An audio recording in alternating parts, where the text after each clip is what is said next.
В эфире новости, в студии Кристина Якупова. Здравствуйте. Финансирование на авиаперелеты жителей из Якутска выделит правительство России. В столице республики проводится трехмесячник по отлову безнадзорных животных. Лучших охотников выбрали в Ленском районе. Там прошли соревнования в честь национального праздника.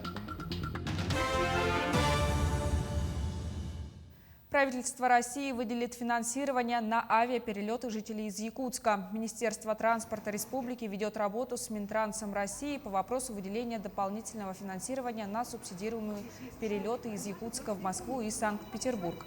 Напомним, что 24 января правительство России подписало распоряжение о выделении дополнительных 5 миллиардов рублей на льготные авиаперелеты для жителей Дальнего Востока. Однако из списка по неизвестным причинам выпал Якутск, а также Чита и Улан-Удэ. В итоге Минтранс России готовит документ по дополнительной потребности регионов Дальнего Востока в части субсидированных авиабилетов. Правительство Якутии также активно работает над вопросом субсидированных авиаперелетов из Якутска внутри республики. Теперь об эпидобстановке в Якутии. За минувшие сутки выявлено 29 новых случаев заражения коронавирусом. Из них в Якутске 19, об этом сообщила на брифинге замруководителя оперштаба Ольга Балабкина. В Нерюнгринском районе 2 случая, еще в 8 районах зафиксировали по 1 заражению. За сутки лаборатории республики провели более 1000 исследований на COVID-19. С начала пандемии в республику поступило почти 101 тысяча доз вакцин. Первый компонент получили более 60 тысяч человек, в том числе 14 390 граждан старше 60 лет. Вторую вакцинацию прошли 52 845 человек. Использовано 60% от поступившей в республику вакцины. Приоритетом при проведении вакцинации остаются пожилые якутяне. Пожилые граждане и лица, страдающие хроническими заболеваниями, остаются в группе риска, которые должны пройти первоочередную вакцинацию. В связи с этим перед Министерством по делам молодежи, перед Министерством труда поставлена задача в обязательном порядке обеспечивать вакцинацию пожилых граждан. На настоящий момент стали появляться и участились случаи собрания непосредственно общественности с участием пожилых граждан. Еще раз обращаю внимание организаторов. Для пожилых граждан старше 65 лет и лиц, страдающих хроническими заболеваниями в Республике Саха-Якутия установлен режим самоизоляции. В Якутске продолжается ежегодный трехмесячник по отлову безнадзорных животных. Проблема с численностью у бродячих питомцев в последние годы обсуждается особенно остро. Пункт передержки животных, находящийся на улице Чеченко, не так давно переданный во владение благотворительного фонда «Подари жизнь», на сегодняшний день насчитывает 309 бездомных собак, 35 из которых проживают там постоянно. После того, как животное отловили, его привозят на территорию питомника, затем животные помещаются на карантин, проводятся их клинические осмотры и назначаются необходимые процедуры. Ну, сейчас весна, сейчас мы столкнулись с тем, что, как и в прошлом году, забирают поток большой, огромный, а осенью все они будут на улице опять. А действительно, это ответственность, то есть это надо прививать штрафы не в 1000, не в 1,5, а намного больше, чтобы человек, который свою собаку выпустил на самовыгул, потом ощутил это все, грубо говоря, да, наказание какое-то. А у нас люди понимают, как только через деньги. Ну, наверное, это вот именно так должно проходить. Либо какие-то исправительные работы на базе ППЖ у нас. Ради бога, мы будем очень рады. Сегодня, 5 апреля, во всем мире отмечается День супа. Торжество было создано с целью привлечения внимания общества к необходимости этого блюда для пищеварительной системы человека и здоровья.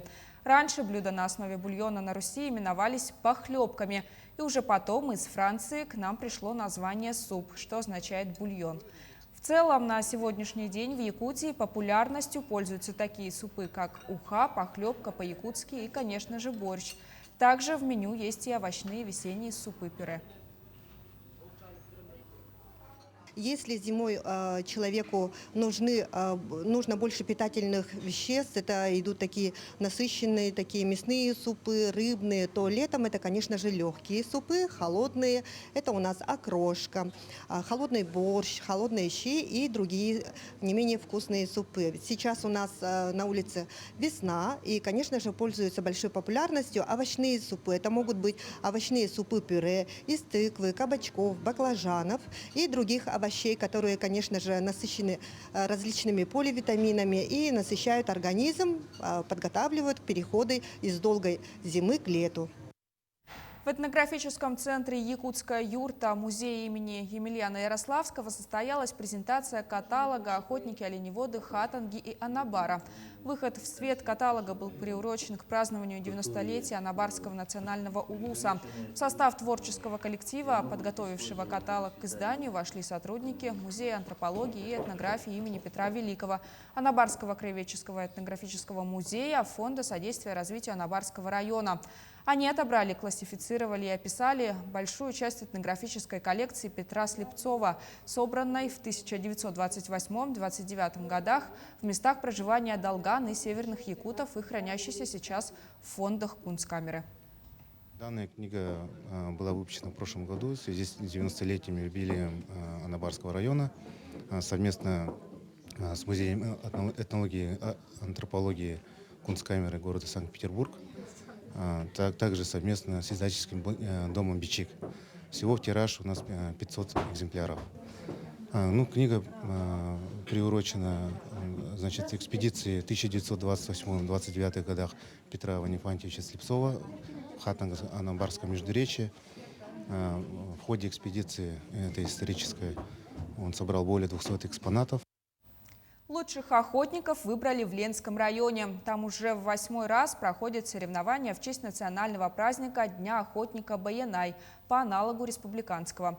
В этом году в Наторе, где традиционно проводят конкурс, собралось невероятное количество зрителей и рекордное число команд-участников. Подробности у Анны Кожевниковой.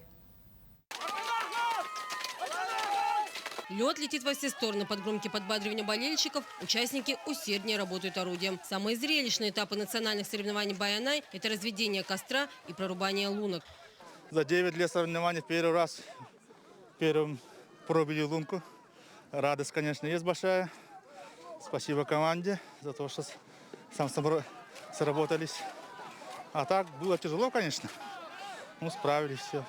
Щепки только и успевают отлетать из-под топора опытных охотников. Еще мгновение, и пламя вот уже норовит острыми языками обжечь старательно раздувающих костер участников. Но дело с огнем ведут бывалые мужчины. Давай, прокладывай, не жалей, дров много.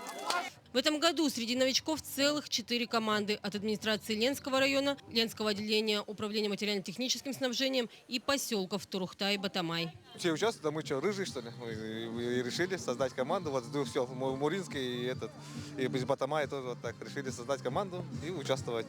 Но выносливость и отличную физическую подготовку участники могли продемонстрировать на эстафете, которая состояла из 9 этапов. Самые сложные, где порой мужчины шли на последнем издыхании: подъем в гору с рюкзаком, бег на лыжах с бревном на плече, веревочная переправа. Не только на земле, но и над землей соревнуются участники Баяная. К примеру, этот этап они должны пройти по веревочной переправе. А ловкость охотники показали в сборке и разборке ружья. В этом году был поставлен рекорд Артемом Никоновым из Чимчи в 38 секунд. Самым вкусным традиционно стал конкурс строганины. В большом организационном уровне это мероприятия прошли.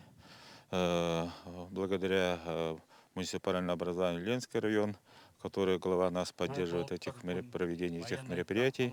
Отрадно в этом году, что все эти команды пришли поддержать главу муниципальных образований. Вместе от начала до конца они присутствовали, болели за своих команд. Бронзу завоевала команда Артенахары, второе место Сонурдют из Чимчи победила команда от администрации Ленского района. Хозяева праздника наторинцы в этом году оказались на 6-й строке, а завершили список команды новички. Но главное на празднике Баянай – это атмосфера, которой пропитываются все участники и зрители. Анна Кожевникова, Виталий Андреев, Ленск. Наши корреспонденты продолжат следить за развитием событий. Оставайтесь с нами, не переключайтесь.